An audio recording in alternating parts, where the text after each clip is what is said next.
Now, when it comes to TURO, obviously having the right cars for your area is going to get you the highest amount of conversion, and the highest amount of conversion will get you the biggest return consistently per month on your fleet. So I came across an article on Car Expert that says the surprising favorite new cars for Australian rental fleets. And this will give us some insight into what the bigger brands, Avis, Budget, Hertz, Sixt, these guys are doing when it comes to acquiring cars for their rental fleets.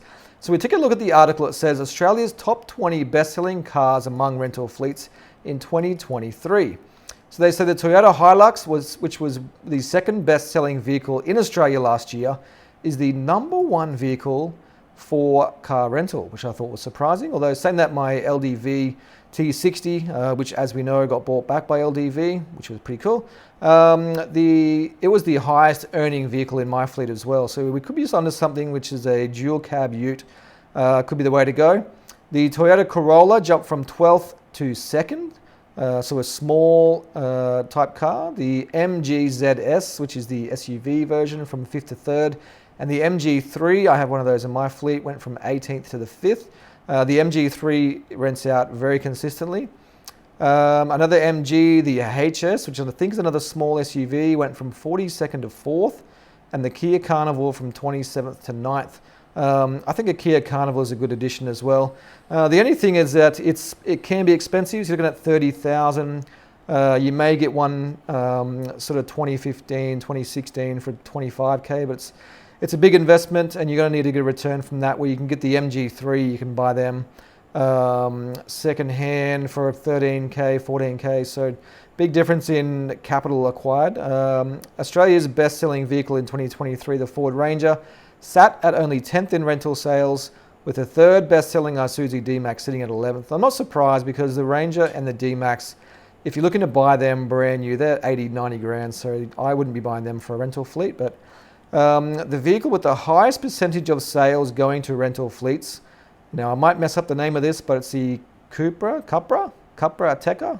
So 56.7% of their sales went to a rental fleet. Now I think the only issue I would have with that is, obviously we work in tyres and mechanical as well. I think tyres aren't going to be too common in that size, I think.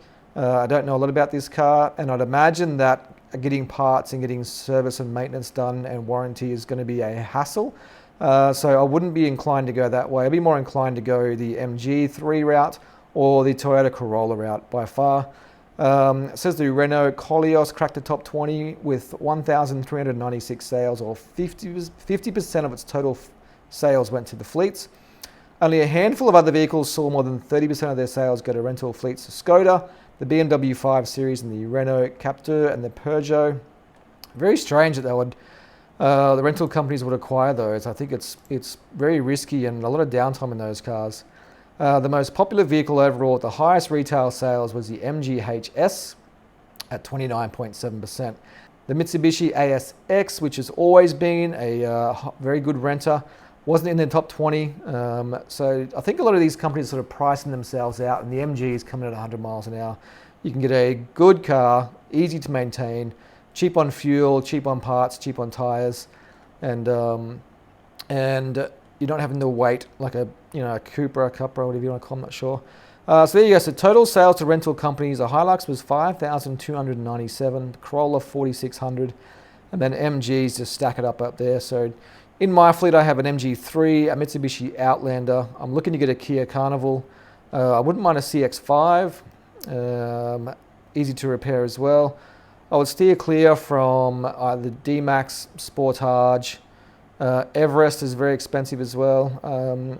So for my area, I'll be looking at a dual cab four-wheel drive for sure, a Corolla absolutely, MG3, RAV4, Kia Carnival, Sportage, CX-5. That'll be around my area. But each area is different, so do what's best for your area. Do some market research.